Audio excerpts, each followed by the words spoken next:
So I was trained to become a gymnast for 2 years in Hunan, China in the 1970s. When I was in the first grade, the government wanted to transfer me to a school for athletes, all expenses paid. But my tiger mother said, no. My parents wanted me to become an engineer like them. After surviving the Cultural Revolution, they firmly believed there's only one sure way to happiness, a safe and well-paid job. It is not important if I like the job or not. But my dream was to become a Chinese opera singer. That is me playing my imaginary piano. An opera singer must start training young to learn acrobatics. So I tried everything I could to go to opera school. I even wrote to the school principal and the host of a radio show. But no adults liked the idea. No adults believed I was serious. Only my friends supported me, but they were kids, just as powerless as I was. So at age 15, I knew I was too old to be trained. My dream would never come true. I was afraid that for the rest of my life, some second-class happiness would be the best I could hope for. But that's so unfair. So I was determined to find another calling. Nobody around to teach me? Fine, I turned to books. I satisfied my hunger for parental advice from this book by a family of writers and musicians. I found my role model of an independent woman when Confucius tradition requires obedience.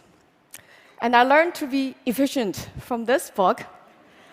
And I was inspired to study abroad after reading these. I came to US in 1995. So which books did I read here first? Books banned in China, of course. The Good Earth is about Chinese peasant life. That's just not convenient for propaganda. Got it?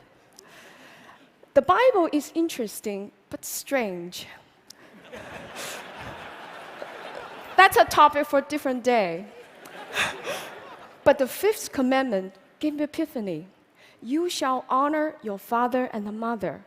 Honor, I said, that's so different and better than obey. So it becomes my tool to climb out of this Confucius guilt trap and to restart my relationship with my parents. Encountering a new culture also started my habit of comparative reading. It offers many insights. For example, I found this map out of place at first because this is what Chinese students grew up with. It had never occurred to me China doesn't have to be at the center of the world. A map actually carries somebody's view. Comparative reading actually is nothing new. It's a standard practice in the academic world. There are even research fields such as comparative religion, comparative literature. Compare-contrast gives scholars a more complete understanding of a topic. So I thought, well, if comparative reading works for research, why not do it in daily life too? So I started reading books in pairs.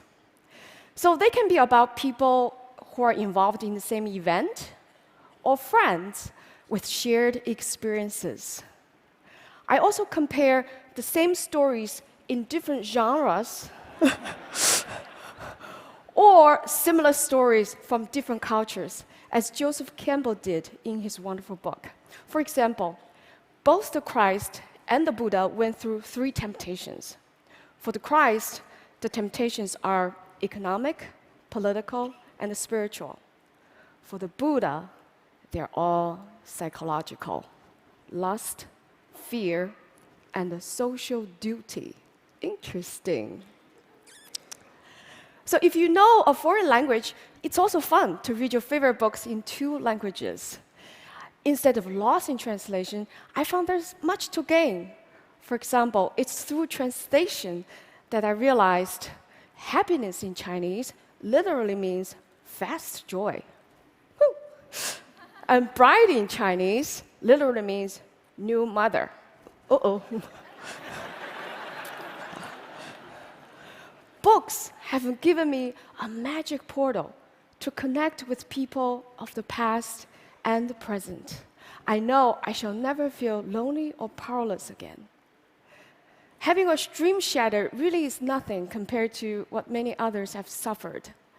I have come to believe that coming true is not the only purpose of a dream.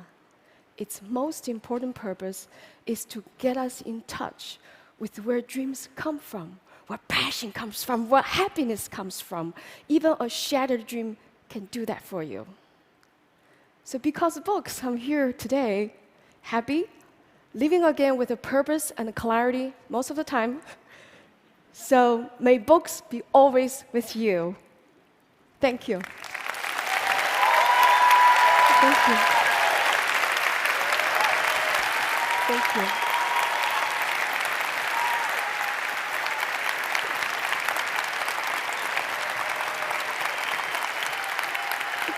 Thank you.